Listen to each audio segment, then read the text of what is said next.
I've spoken at length about Vic Musso and Anthony Gaspipe Casso. So today I want to discuss a time frame that relates to after Musso was arrested, what was taking place within the Lucchese family up until Gaspipe's capture, and what the FBI found in his hideout. This time period for the Lucchese family was crucial because not one, but two of the family's bosses were fugitives for some time and then both arrested. When you hear of acting bosses and ruling panels that were put in place, what that equates to is a family that was scrambling. Let's not forget the bombardment of indictments that followed, which took out a large portion of the crews.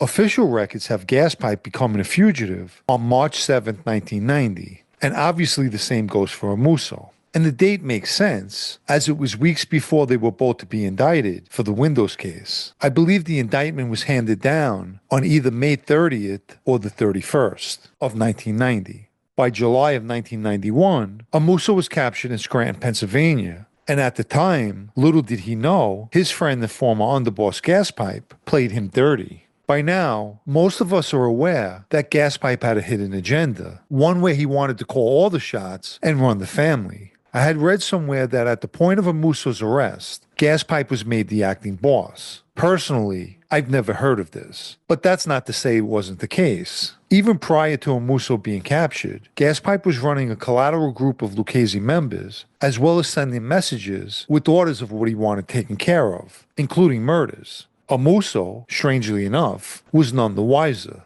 And when they did meet while fugitives, Gaspipe played his role as underboss and Musso's friend. But in reality, he was just biding his time until he and he alone would be the shot caller for the Luccheses. I believe when reality finally set in, Musso began to understand what Gaspipe did to him, as well as how he undermined everything he had put in place. He had to feel like a complete fool, and I know the feeling well. When you believe you're a sharp guy, yet read people totally wrong, you can't help but to feel stupid.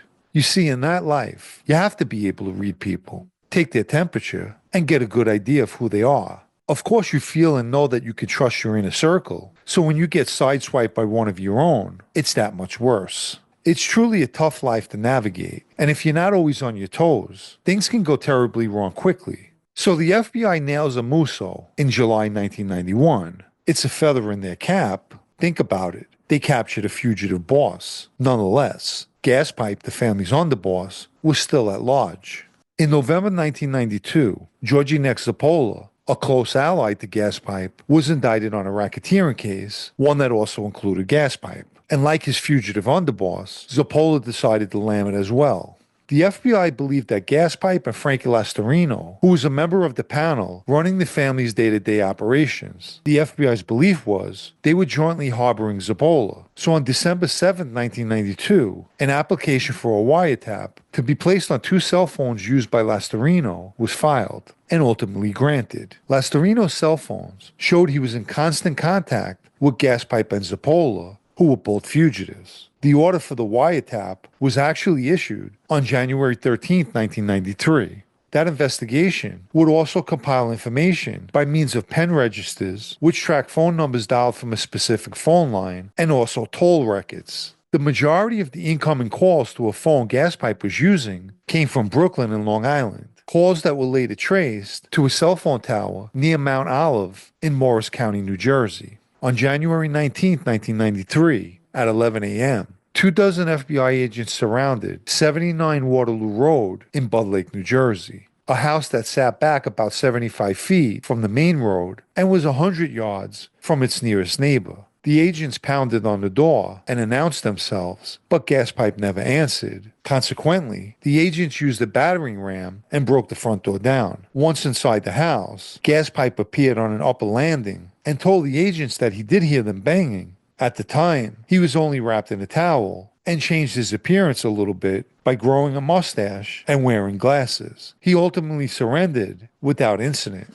The agents seized $340,000, money that was stuffed into two large suitcases. In addition, agents discovered internal FBI documents regarding investigations into Gaspipe as well as others. They also seized the rifle. There were records of cash that was kicked up from Lucchese rackets and a list of proposed members in both the Lucchese and Gambino families. There was also a handwritten letter from Musso that listed Lucchese's crews and their captains. One of the envelopes was marked with the word Rad. The envelope contained records that were handwritten by Al Diaco, who was the former Lucchese acting boss in 1991, and began cooperating after he was falsely labeled and marked for death. There was also records in Sal Avellino's handwriting. Phone wiretaps exposed how Lastarino and Avellino coordinated the collection and distribution of Lucchese money, all while overseeing the family. Sal Avellino, like Lastarino, was also a panel member. In certain recorded conversations, Avellino is heard discussing collecting money from the garment center.